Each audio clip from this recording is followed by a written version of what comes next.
So hey students, welcome back to my channel. This is Nandini and जैसा कि आप लोगों को मालूम है, आप लोगों के इन्वायरमेंटल स्टडीज़ का एग्ज़ाम है।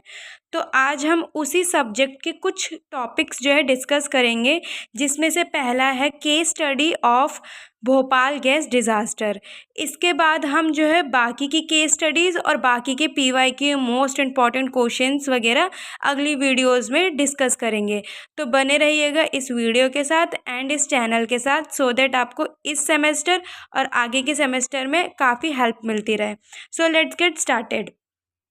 The Bhopal gas disaster also known as the Bhopal gas tragedy, यानी कि भोपाल गैस डिज़ास्टर को हम जो है भोपाल गैस त्रासदी के नाम से भी जानते हैं। Is considered the worst industrial accident ever, और इसको जो है सबसे बेकार और घटिया इंडस्ट्रियल एक्सीडेंट भी मानते हैं। It happened on the night of December 2-3-1984, यानी कि ये कब हुआ था? ये हुआ था दिसंबर की रात में 2 और 3 तारीख के बीच 1984 में, at the union carbide industrial plant in Bhopal, India. और कहाँ हुआ था? ये हुआ था यूनियन कार्बाइड इंडस्ट्रियल प्लांट में, जो कि भोपाल में है। This plant made a pesticide called Sevin, और ये जो प्लांट है ये बनाता था Sevin pesticide. Over 40 tons of very dangerous gas called methyl isocyanate MIC leaked from the plant, यानी कि 40 टोन से भी ज़्यादा डेंजरस गैस इस प्लांट से लीक हो गई थी, जिसका नाम है methyl isocyanate MIC। This leak instantly killed about 3,800 people, और इस लीक के कारण 3,800 लोग करीब जो है मरे थे, एंड मैनी थाउजेंड्स मोर सफ़र ट्राइबली, और काफ़ी हज़ार लोग जो है इससे सफ़र किए थे, लीडिंग टू अर्ली डेथ्स, और कुछ जो है मरने के कगार पे पहुंच गए थे। The exact number of deaths is debated, और जो एग्जैक्ट नंबर है मृत्यु दर का वो अभी भी डिबेट में है। With some reports claiming over 15,000, और कुछ रिपोर्ट के अकॉर्डिंग पता चलता है कि ये कम से कम 15,000 से ज़्यादा जो है मृत्यु दर थी।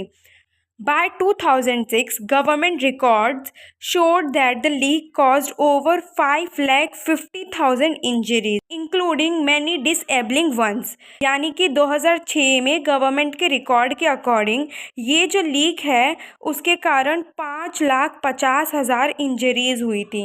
ओके, अब हम बात करेंगे व्हाट हैपेंड, क्या हुआ था, व्हाई डिड इट हैपन, और ऐसा क्यों हुआ था, कॉजेज ऑफ द डिज़ास्टर, और क्या कारण थे डिज़ास्टर के। The disaster happened because several things went wrong. ये डिज़ास्टर इसलिए हुआ था क्योंकि काफ़ी चीज़ें गलत हो रही थी।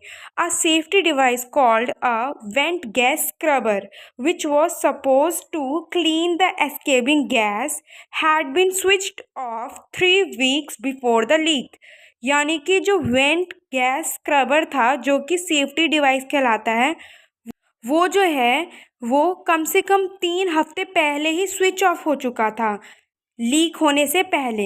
Also a broken valve allowed water to mix with the 40 tons of MIC, और जो ब्रोकन वॉल्व था उसमें जो है वाटर मिक्स हो चुका था 40 टोन से भी ज़्यादा।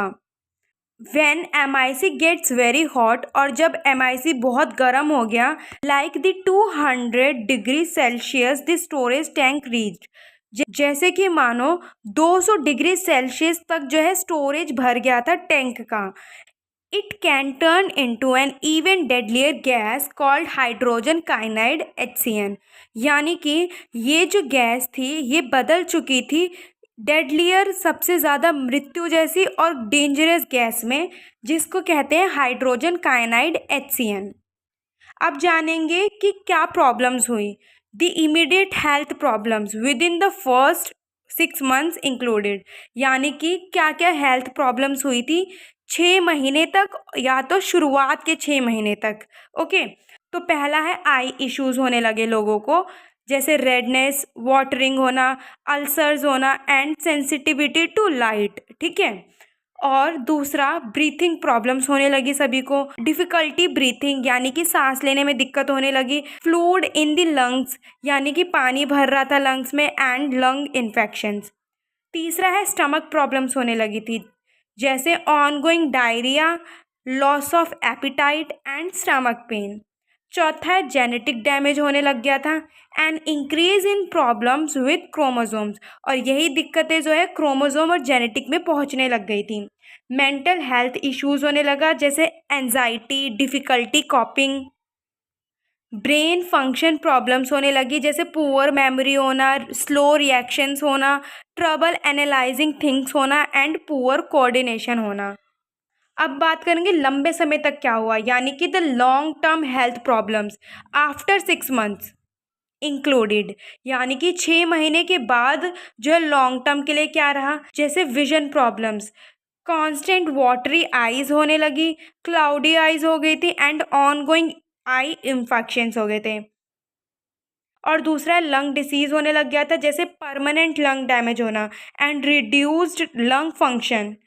तीसरा रिप्रोडक्टिव इश्यूज हो गया था, जैसे मोर मिसकैरेजेस, बहुत ज़्यादा मिसकैरेजेस होने लग गए, हायर चाइल्ड डेथ्स होने लग गई थी एंड स्मॉलर बेबीज़, बच्चों की हाइट वगैरह छोटी होने लगी थी। कंटिन्यूड जेनेटिक डैमेज होने लग गया था, ऑनगोइंग ब्रेन फंक्शन इश्यूज होने लगे थे, जैसे trouble learning and problems with movement speed and accuracy. So guys, आज की वीडियो के लिए बस इतना ही। अगर आपको ये वीडियो पसंद आती है और ये नोट्स आपको अच्छे लगते हैं, समझ आते हैं, तो kindly do subscribe and follow for more. Thank you so much.